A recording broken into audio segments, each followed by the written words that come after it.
Hi అండి, colour చూస్తేనే చాలా నచ్చుతుంది అనుకుంటున్నాను. చికెన్ ఎగ్ ఫ్రైడ్ రైస్ ఈజీగా ఇంట్లోనే ఎలా చేసుకోవాలనో చేసి చూపిస్తున్నాను.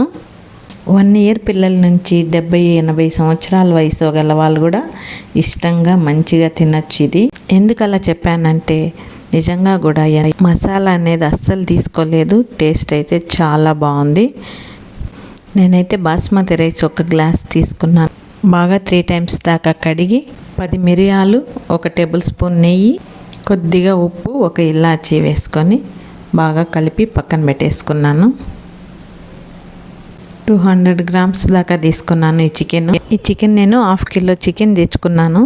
అందులో కొద్దిగా మెత్తని కండే తీసుకొని చిన్నవిగా కట్ చేసుకున్నాను. ఆయిల్లో బాగా ఫ్రై అవ్వాలి కాబట్టి 3 టైమ్స్ దాకా బాగా కడుక్కున్నాను.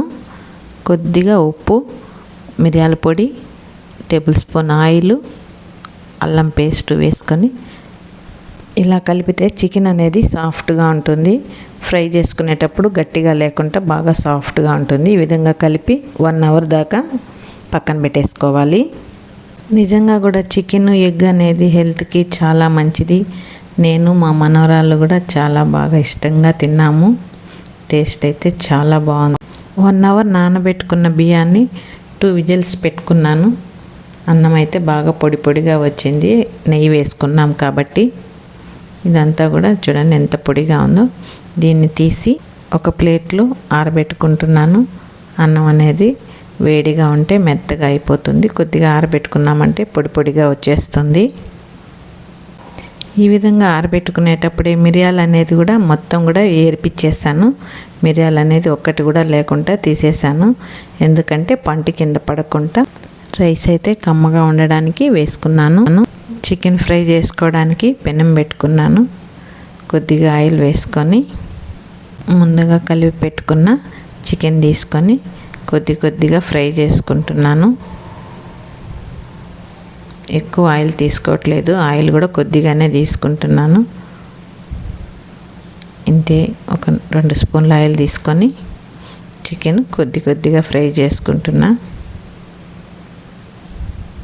ఇది కూడా కొద్దిగా సన్న మంటలోనే వేయించుకున్నామంటే గట్టిగా లేకుండా ఉంటుంది. కొద్దిసేపు ఫుల్ పెట్టుకొని కొద్దిగా తేమ అనేది తగ్గిన తర్వాత సన్న మంట పెట్టుకోవాలి.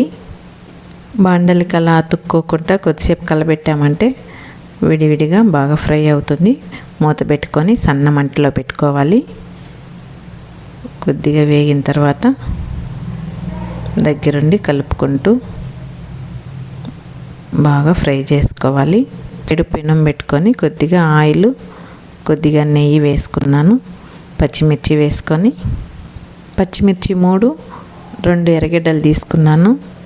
ఈ కొద్దిగా పచ్చిమిర్చి వేగిన తర్వాత ఈ సన్నగా కట్ చేసుకున్న ఆనియన్స్ అందులో వేసేసుకుంటున్నా.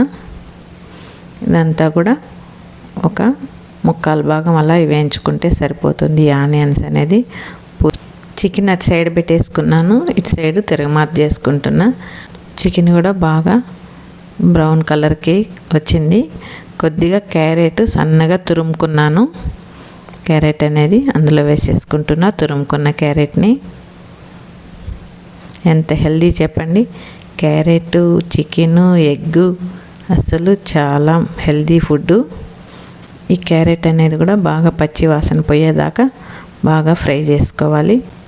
ఇంతకుముందు కొద్దిగానే ఆయిల్ వేసుకున్నాను ఈ రైస్ తిరగమాత చేసేటప్పుడు.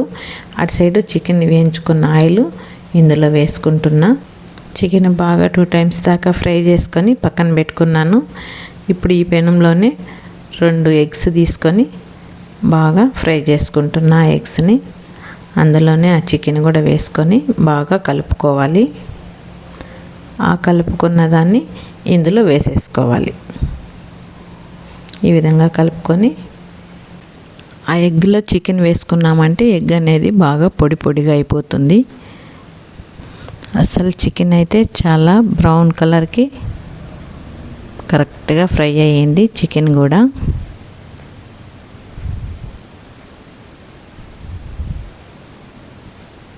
ఆ చికెన్, ఎగ్ అంతా కూడా ఈ ఆనియన్స్లో వేసుకొని బాగా కలుపుకోవాలి.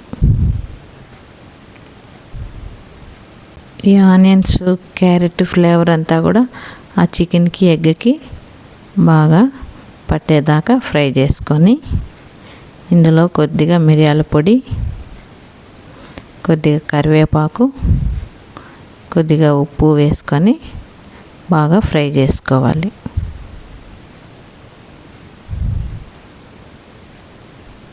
బాగా ఫ్రై అయిన తర్వాత మనం చల్లారబెట్టుకున్న రైస్ని అందులో వేసేసుకొని బాగా కలుపుకొని బాగా ఫ్రై చేసుకోవాలి.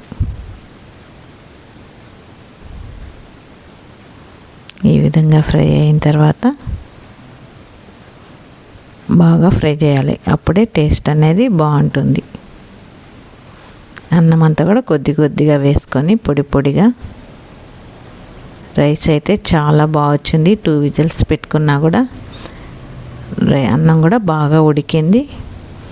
అస్సలు ఎంత పొడవుగా ఉందో రైస్, చాలా బాగుంది. ఈ విధంగా కొద్దిగా వేసుకొని బాగా మిక్స్ చేసుకోవాలి. అన్నం అయితే బాగా చల్లారింది కాబట్టి ఇప్పుడు ఫ్రై చేసుకున్నామంటే అన్నం అనేది అసలు ముద్ద అవ్వకుండా బాగా ఫ్రై అవుతుంది. ఛానల్ సబ్స్క్రైబ్ చేయండి, షేర్ చేయండి, లైక్ చేయండి. నచ్చితే కామెంట్ చేయండి. ఎలా ఉందో చెప్పండి. మరిన్ని వంటలు చేయడానికి మళ్ళీ మీ ముందుకు వస్తాను.